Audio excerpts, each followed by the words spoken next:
Hello, and welcome to Part 5 of the Adult Foster Care Policy, Training, and Enforcement section's video training series on nutrition. Part 5 of this series will discuss food service basics and cleanup.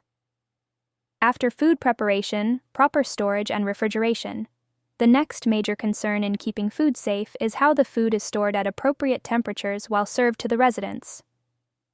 Another essential piece of food service is cleanup and maintenance of the kitchen and dining areas. As you can see, we have a full agenda, so let's get started.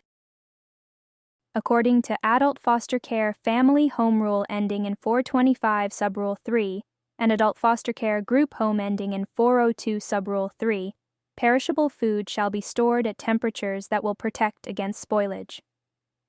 All potentially hazardous food shall be kept at safe temperatures. This means that all cold foods are to be kept cold, 40 degrees Fahrenheit or below, and all hot foods are to be kept hot, 140 degrees Fahrenheit or above, except during periods that are necessary for preparation and service. Refrigerators and freezers in adult foster care group homes shall be equipped with approved thermometers. If there is one thing that contributes more to the quality of life for residents living in a long-term care setting, it's the food. What is food service? When an individual, group, or business prepares food to be served to others, they are operating a food service. What are food service guidelines? They are standards for healthier food and beverages and food service operations in worksite and community settings. So how does food service affect an adult foster care home? Let's take a closer look.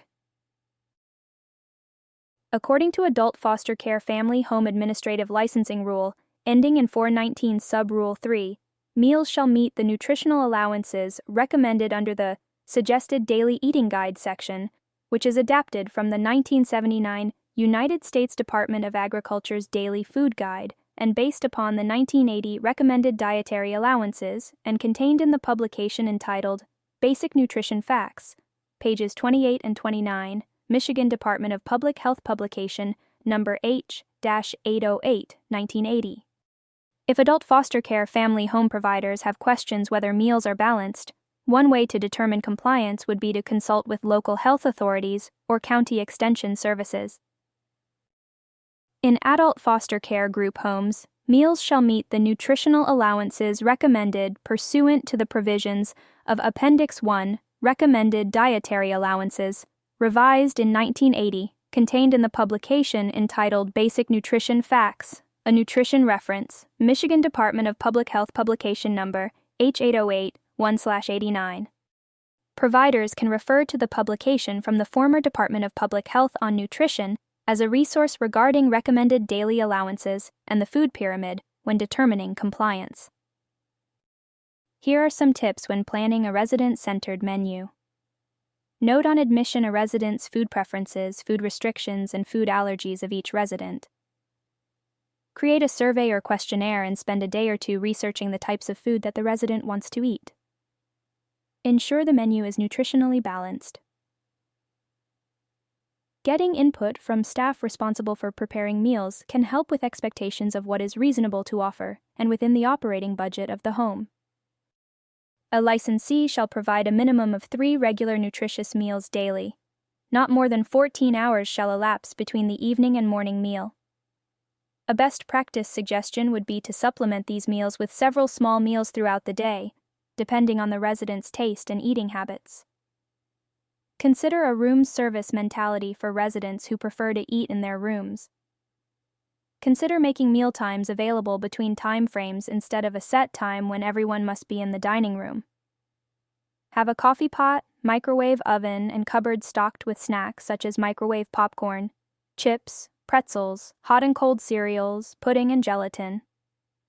Include a refrigerator that staff, family, and residents have access to throughout the day and night, stocked with food that residents would want to eat at any time, such as fresh fruit, vegetables, yogurt, ice cream, cookies, soups, deli meats, bread, etc.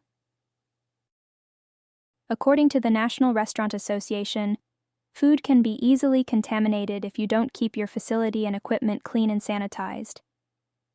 Touch silverware only by the handle and carry cups and glasses only by their bases, stems, or handles to avoid accidental contamination of clean dishes.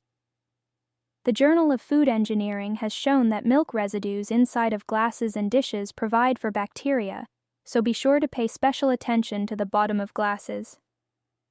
The tines of forks provide a nice protected hiding spot for germs. Take the extra time to scrub between the tines of forks. The next point to consider is food prep. Use a food thermometer to assure that food has reached a safe minimum internal temperature. Here are some FDA standards. Beef, pork, veal, and lamb, chops, roasts, and steaks. 145 degrees Fahrenheit with a 3-minute rest time. Ground meat, 160 degrees Fahrenheit. Ham, uncooked, fresh or smoked, 145 with a 3-minute rest time. Ham, fully cooked to reheat. 140 degrees Fahrenheit poultry, ground, parts, whole, and stuffing, 165 degrees Fahrenheit. Eggs, cook until yolk and white are firm. Egg dishes, 160 degrees Fahrenheit. Finfish, 145 degrees Fahrenheit. Or flesh is opaque and separates easily with fork. Shrimp, lobster, and crabs. Flesh, pearly and opaque. Clams, oysters, and mussels, shells open during cooking. Scallops. Flesh is milky white or opaque and firm. Leftovers and casseroles, 165 degrees Fahrenheit. Once your food has been prepared to the minimum internal temperatures, it is important to hold food at the correct temperature range during food service. The danger of foodborne illness lies with the main ingredient, such as eggs or chicken. Make sure foods are cooked and chilled at the proper temperature. Hot food should be held at 140 degrees Fahrenheit or warmer. When serving food at a buffet, keep hot food hot with chafing dishes, slow cookers, and warming trays. Use a food thermometer to check hot holding temperatures often. Avoid the danger zone, temperatures between 40 degrees Fahrenheit and 140 degrees Fahrenheit, by refrigerating perishable food within 2 hours, or 1 hour if it's a hot day above 90 degrees Fahrenheit. Also, as mentioned previously, ensure foods are cooked and chilled at proper temperatures. Keep cold foods at an internal temperature of 40 degrees Fahrenheit or below. Continually check the temperature with a food-grade thermometer. Keep cold food at the correct temperatures at a buffet by nesting dishes in a cooler or bowls of ice, or use small serving trays and replace them often. When meal service is complete, it is time to clean and prepare for the next meal. Use only approved food service chemicals. Avoid spraying chemicals in areas where food is being prepared. When chemicals are sprayed, they can become airborne and can settle on nearby surfaces and food. After using cleaning chemicals, wash and sanitize the equipment. Store chemicals away from food and food equipment. Any surface that touches food has to be cleaned and sanitized, then left to air dry. Following these steps will ensure residents have clean and sanitized table service and eating areas. Scrape food from the surface. Wash the surface, rinse the surface, and allow the surface to air dry. When should you clean and sanitize all food contact surfaces? Here are some examples. After every use. Before working with a different type of food. After handling different raw meats and fruits and vegetables. Anytime an employee is interrupted during a task and the items they were using could have been contaminated, and after 4 hours if the items have been in constant use. Mix sanitizing solution and always check for proper sanitizer levels. If a mixture is too weak, it won't kill bacteria. Follow your agency guidelines for mixing sanitizer. Use a test strip to make sure the sanitizer is mixed correctly. Store wet wiping cloths used for wiping prep tables and other equipment surfaces in a sanitizer solution between uses. Use dry cloths if you're using them to wipe food spills from tableware, such as from a plate or utensil during service. Never use cloths that are meant for wiping food spills for any other purpose. Let's look at some tips on how to clean and sanitize correctly.